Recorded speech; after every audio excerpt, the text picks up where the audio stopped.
Today, I'll walk you through our analysis and forecasting of GDP contraction in the US economy using the Fred dataset. Our GDP growth predictions align with estimates from reputable sources like the GDP Now model by the Fed, Goldman Sachs, and the Conference Board.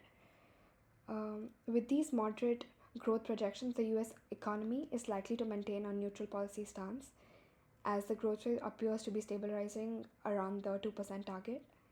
So, what does this imply? It implies that the probability of an economic contraction in 2025 seems lower. However, as always, unexpected shocks could alter this outlook significantly. Coming on to our problem statement, our main objective was to predict the US economy contraction in whether or not it will experience a economic contraction in quarters 1, 2, and 4 of 2025. Why was this important? Because, of course, GDP has a significant global impact. And so making accurate forecasting is crucial for economic planning. We worked with the quarterly CSV dataset from Fred. Our first step in data cleaning was to download the CSV file and to remove the first two rows as they contained irrelevant values. Next, we handled missing data by dropping columns with nearly 50% missing values and replacing the rest with column medians to maintain data consistency.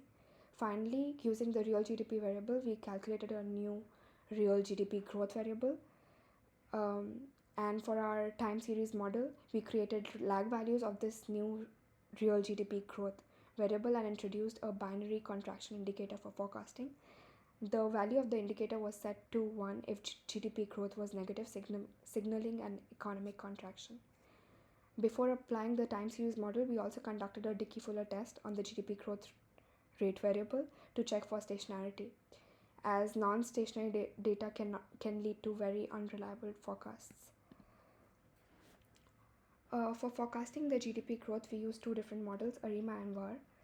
With ARIMA, we predicted the GDP growth for quarters 1, 2, and 4 by extracting confidence intervals. This forecast was visualized using an autoplot function, which helped us compare GDP trends from previous years and understand the forecast bounds. For VAR, vector autoregression, we explored how the variable real disposable business income, represented by CNFCX in our dataset, influences GDP contractions. Our key findings from the models and the visualizations were that quarter 1, 2025 is expected to see moderate GDP growth, with quarter 2 showing similar trends but with increased uncertainty and a slightly higher contraction risk. Quarter 4 follows the same pattern. We also see how real disposable business income strongly correlates with GDP trends.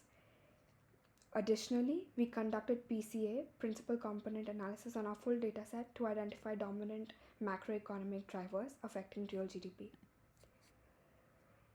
Our forecasts align with those from the Fed, Goldman Sachs, and the Conference Board. The differences in these predictions stem from key risk factors including inflation, Federal Reserve policy changes, which could influence economic activity, and tariffs and immigration policies, which can have a major impact on the growth dynamics. We concluded with that quarter 1 and quarter 2 of 2025 would experience low contraction risks. However, for longer term predictions like quarter 4 2025, external shocks would play a major role, making predictions less certain.